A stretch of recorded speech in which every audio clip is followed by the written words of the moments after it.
Je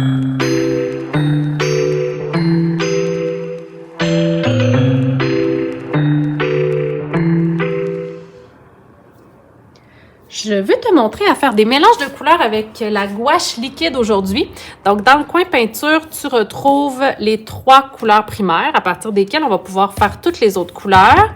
Tu as également du blanc et du noir. Alors, on se prend des petites palettes comme ça ici pour venir verser nos couleurs. On n'en prend pas beaucoup. J'aime mieux que tu viennes te resservir si t'en manques que d'en gaspiller. On est plusieurs élèves à l'école ici, donc on fait attention. On économise le matériel le plus possible. Et tu vas voir qu'un petit peu de peinture, ça peut recouvrir quand même une assez grande surface. Donc, pour faire les mélanges, je vais venir mélanger comme ça mes 2 couleurs primaires pour obtenir ma première couleur secondaire qui est le orangé. Donc, je ne vais pas prendre directement mon rouge pour aller le mélanger dans mon jaune parce que là, j'aurais plus de jaune, mais je veux me garder du jaune pour faire d'autres mélanges ensuite. Donc, avec mon pinceau, je vais venir me prendre une quantité pour venir la déposer à côté. Et là, pour ne pas salir mon rouge, je vais venir essuyer comme ça dans un petit papier brun pour enlever le plus gros. Et je vais aller me chercher un petit peu de rouge. Je commence toujours par la couleur la plus claire et j'ajoute une petite quantité de la couleur plus foncée. Entre le jaune et le rouge, bien sûr, ma couleur la plus claire, c'est le jaune. Alors, c'est celle-là que je vais mettre en premier. Puis, je vais aller ajouter ma couleur plus foncée. Là, tu vois, j'en ai quand même mis pas mal. Mon rouge, mon orangé tire vraiment fort sur le rouge. J'aurais pu en mettre un petit peu moins. Et je vais pouvoir venir peindre comme ceci. Je pourrais aussi venir mélanger directement mes peintures sur ma feuille. Certains artistes préfèrent faire des mélanges de cette façon. Donc, je pourrais prendre mon jaune. Je commence toujours par ma couleur claire. Je pourrais commencer par venir mettre mon jaune en premier. Essuyer mon pinceau et venir ajouter un tout petit peu de rouge. Alors, tu vois, les couleurs vont se mélanger directement sur ma feuille. Ça peut donner un résultat qui est intéressant aussi. J'ai plusieurs nuances. J'ai des endroits où mon orangé est beaucoup plus clair, il y a plus de jaune, d'autres où il y a plus de rouge dedans. Donc, ça peut être intéressant. Si tu as envie d'essayer, je t'encourage vraiment à le faire et de voir ce que tu préfères, toi, entre les deux. Alors, pour faire du vert, je procéderai exactement de la même façon. Donc, je commence avec mon jaune. J'essuie et j'ajoute un petit peu de bleu.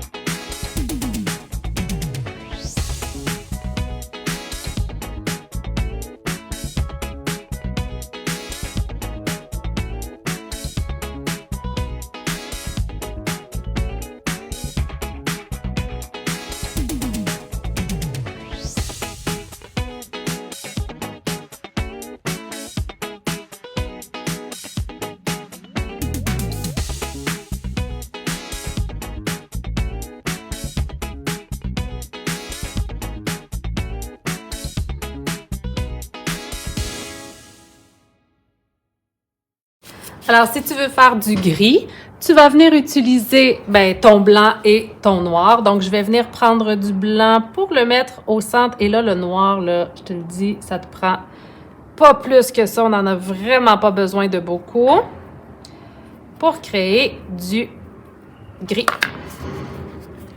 Comme ça, ici.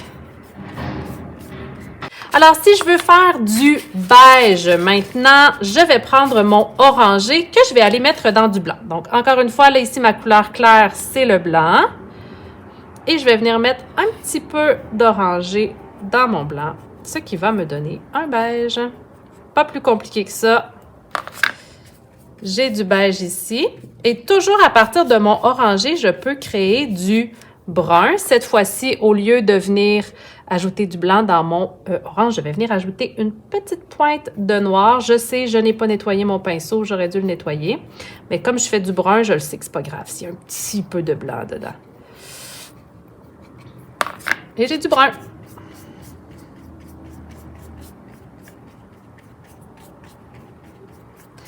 Donc, tu vois qu'à partir des couleurs qu'on a ici dans l'atelier, tu peux créer une panoplie de couleurs. Tu peux t'amuser à créer d'autres couleurs aussi. Amuse-toi!